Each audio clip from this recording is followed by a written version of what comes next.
পুরাতন জিনিস দিয়ে কিন্তু আমার সব কিছু বানাতে অনেক বেশি ভালো লাগে।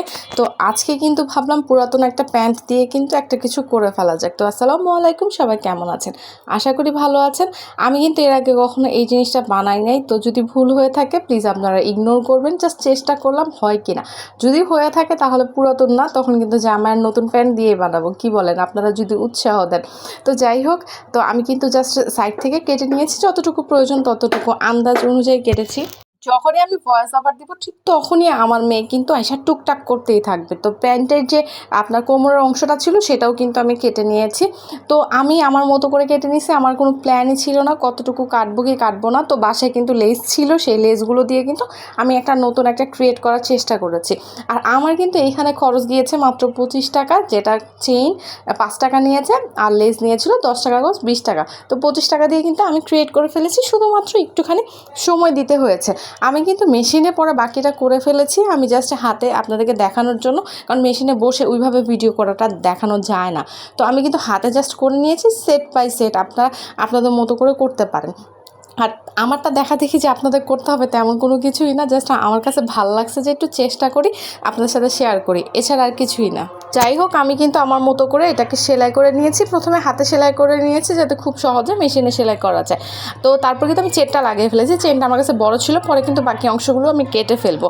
তো তারপরে কিন্তু হচ্ছে আমি লেসগুলো বসাবো, কিন্তু লেস বসানোর আগে অবশ্যই একটা কাজ করতে হবে। বললাম না এক্সপিরিয়েন্স ছিল না, তো তাই আমি উল্টাপাল্টা অনেক কিছু করে ফেলছি। তারপরে কিন্তু আমি পরবর্তীতে এটা কারেকশন করে ফেলছি। যেমন আমি কিন্তু প্রথমে আপনার বেলটা অনেক বেশি দিয়ে ফেলছিলাম, তো দেওয়ার পরে কিন্তু আমি পুরোটা সেলাই করে কাভার করে ফেলছিলাম। তো চেনের ভিতর দিয়ে দিতে হবে, তো পুরোটা কাভার করে ফেলছিলাম। তারপরে কিন্তু এটাকে আমি আবার খুলে আবার পরবর্তী বেলটাকে ছোট করে নিছিলাম, কারণ বললাম না আন্দাজে বসছিলাম, আন্দাজে বসতে যায় কিন্তু মানে অনেক কিছু শেখাও হয়ে গেছে। কারণ চেষ্টা না করলে কিন্তু জিনিস শেখা যায় না বা করা যায় না। প্রথমটা কিন্তু দেখা যাবে একটু ভুল ভালো হবেই, তারপরে কিন্তু আস্তে আস্তে জিনিসটা কাভার হবে। তো এই দেখেন ছোট হ্যান্ডেলটা কিন্তু আমি সেলাই করে ফেলেছি, লেসটাও কিন্তু আমি দিয়েছি। তারপরে কিন্তু আমি আরেকটা বেল্ট দিতে চেয়েছিলাম, বাট পরবর্তীতে মনে হলো এটা না দিলেই ভালো হবে। তো পুরো প্যান্টটাকে নিয়ে কিন্তু ভালো একটা এক্সপেরিমেন্ট করে ফেললাম। তো এক্সপিরিয়েন্সটা কিন্তু ভালোই ছিল।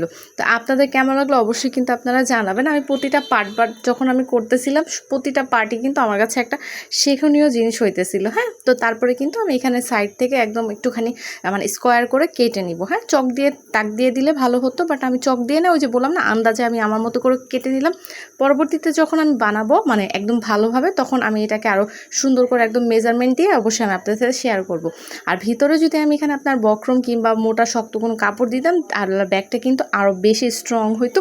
বাট বললাম না, যে এক্সপিরিয়েন্স করার জন্য জাস্ট করছি, তো করার জন্য আপনারা হচ্ছে ভিতরে এত কিছু দিইনি, যদি ভালো না হয়। আর আমার পুরো ভিডিওর ভিতরে কিন্তু আমার মেয়ে মাঝখান দিয়ে যাবে।